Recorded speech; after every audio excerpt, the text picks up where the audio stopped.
Hello guys and welcome back to my channel. Today in this video I'm going to check 3 new frames from Tomoquads. The Katana LR-4, which is a very interesting 4-inch frame that features foldable arms. The El Camino SS Pro, which is a super stretched 3-inch frame. And finally the Banzai, which is a 2-inch micro frame.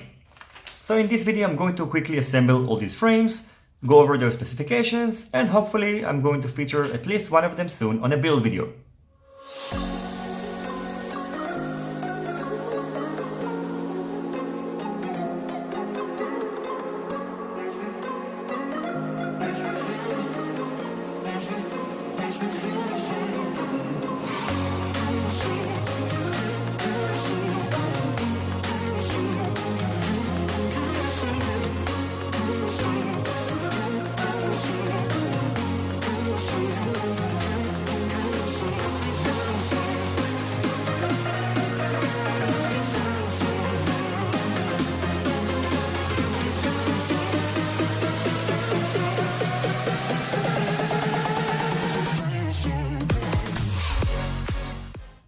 So here you can see how the Banzai and the Katana frames looks like when they're assembled. I also added the 3D printed mounting parts for the camera and also for the antennas on the Katana. You can see that this part folds as well, so that's pretty cool.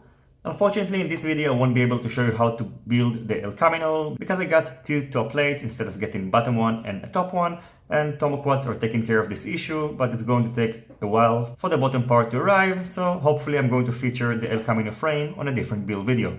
So let's start with the Banzai 2-inch frame. First of all, it supports up to 2-inch propellers and 11OX motors. On the bottom we can find mounting holes for 20 by 20mm boards, and we can also find this unibody plate with a thickness of 2mm, which is the same thickness of the top plate. This frame also is very light and weighs only 17.7 grams. On the front of the frame we can fit a micro FPV camera, and on the center you can see, for example, how the F420 looks like.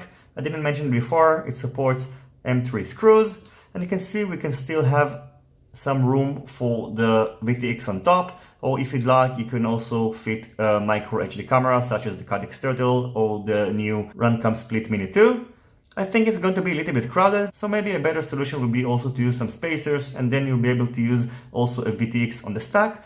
Otherwise you will have to place the micro HD camera board on top and then the VTX on the side, of course depending on which VTX you're using.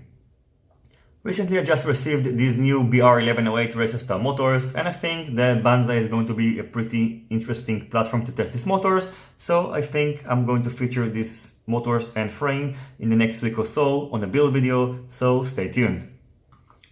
Coming next, we've got the Katana LR-4 foldable frame. It supports 4-inch propellers and 14OX and 13OX motors. By the way, I didn't build correctly on the short build video, so just make sure that the arms are placed beneath the bottom plate, which makes sense, but I did a mistake and placed them above them, so just pay attention to that. The thickness of the arms is about 2.9mm. The thickness of the bottom plate is about 1.4mm, which is the same thickness of the top plate, and this frame weighs 49.6 grams. By the way, pay attention that before placing the bottom plate to put the battery strap, otherwise you will have to remove this bottom plate and place it, because I think it's going to be a little bit hard to put it inside after it's already assembled. On the front we can find these 2 3D printed parts to mount the FPV camera, and you can see that it fits the Runcam Eagle pretty well. It has a big camera and still it's going to provide a substantial protection for the camera lens, which is very important. On the center we can find 2 20 by 20mm mounting holes, so you can see the HLRC F420 stack, for example, can fit on the center, and then we have another 20 by 20mm mounting holes, so you can use them for a VTX and also for a micro HD camera board, for example, so you'll have plenty of space.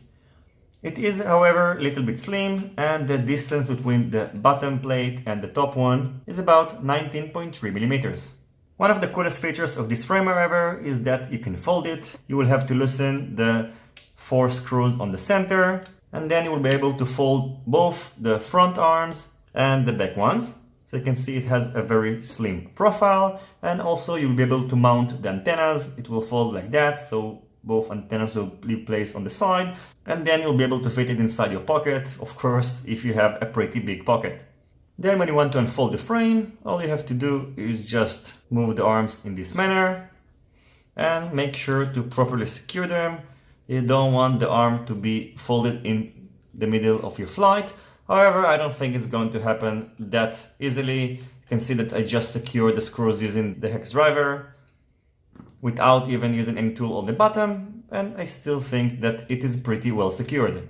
When the arms are unfolded, the distance between the front motors to the back ones is about 10.7 centimeters. The distance between the back motors is about 13.5 centimeters. And the distance between the front two motors is about 14.7 centimeters. So this frame has a little strange shape, but still I think it's going to be a pretty interesting long-range platform. So this is the end of my short overview of these two frames. I hope you enjoyed it and you find it useful. If you have any questions about these frames, feel free to ask it in the comment section down below. Stay tuned because I'm going to post the build video of the Banzai 2-inch frame in the next week or so, and it's probably going to take me a little longer to post the build video of the LR-4, but still, eventually it's going to happen. Don't forget to leave a thumbs up if you like this video, and consider subscribing to my channel and hitting the notification bell if you're not already subscribed. See you in my next videos, and goodbye.